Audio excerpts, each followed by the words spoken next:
I recently enjoyed some time in the beautiful cathedral city of Wells in Somerset. Wells is a city only by virtue of the magnificent cathedral there and hosts a population of a little over 10,000. But what they lack in population, they more than make up for in the aesthetics of the place, which is full of exceptional medieval and Renaissance architecture. I immediately felt comfortable within this space, and whilst I had intended to enjoy some time reading, I found myself unable to tear my eyes from the incredible scenery all around our lodgings.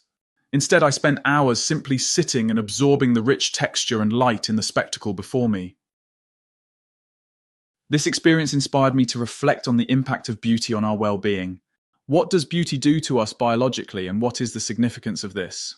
How does beauty coexist in the transcendentals of truth and goodness? And are we losing sight of the beauty about us? And if so, what are the consequences of this individually and as a society? This is what we will be exploring at the next MindFit community Thursday the 31st of July, 6 p.m. at Retrocave Ashley Road Pool. This is a free community group seeking to help us navigate the challenges of our mental landscape and be able to develop better relationships with ourselves and those about us. I hope you will join us if you can. The definition of beauty has obsessed many great thinkers since the earliest times. Sappho, a Greek poet from the 7th century BCE, claimed, "What is beautiful is good." Plato, a century later, expanded to include the true to the good to reach beauty, possibly to counter to the problem that some aesthetically beautiful people are far from good by moral standards. The 18th century philosopher Immanuel Kant claimed beauty is that which captures our disinterested interest or satisfaction. He suggested, therefore, beauty is something that captures our interest for no other reason than it is beautiful. There are, of course, different contexts of beauty. Aesthetically beautiful people in sense of their goodness of behavior, again a link between good and beautiful, beauty in art, in nature. It is the inner awareness of a beautiful experience which I am most interested in here, because as pondered by philosophers for millennia, it is how beauty makes us feel which makes it ineffable. This inability to adequately express how our experiences really are is at the heart of our mindful experience.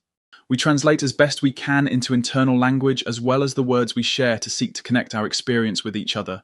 A true experience of beauty is one of things we find impossible to put satisfactorily into words. Using brain scanning techniques, fMRI, in 2010, neuroscientists Takashi Tsukiura and Roberto Cabeza demonstrated the same areas of the brain were activated when making judgments of beauty and moral statements.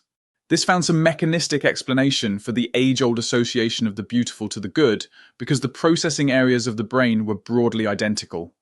In 2011, Tomohiro Ishizu and Simiozeki similarly used fMRI to ascertain whether different areas of the brain were responsible for the experience of beauty depending on the source. They compared musical sources as opposed to artistic sources in this study. As it is known, different parts of the brain are responsible for audio and visual processing. They found a strong association with the activation of the medial orbitofrontal cortex, the same site as the study by Tsukirua and Cabeza, in respect to both sources, suggesting that there is a single source of beauty processing in the brain. The experience of beauty triggers dopamine, aka the feel-good hormone, reducing stress and promoting positive emotions such as feelings of joy and happiness. Beauty is also inspirational, inviting an experience of wonder or awe, encouraging the generation of new ideas or concepts.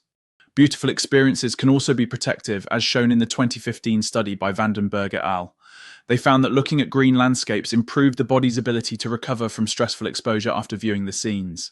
This invites us to consider that beauty is not just important for reducing our stress, but in protecting us from future stress also.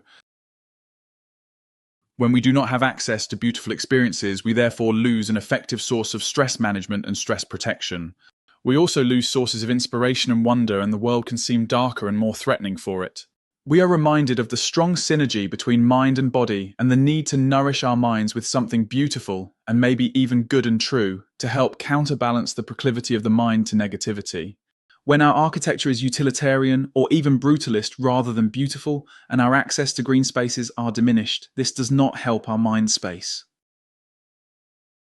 In terms of our wellness and the well-being of those around us, we should all aspire to make our part of the universe as beautiful as possible. We all have the potential to make a small space in our homes as beautiful as we can. In the absence of this, simply finding some items which invites the experience of beauty for us for some reason is a strong start.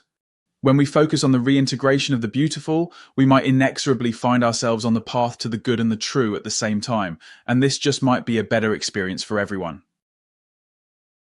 So this is what we will be exploring at the next Mind Fit community, Thursday the 31st of July, 6 p.m. at Retro Cave, Ashley Road, Poole.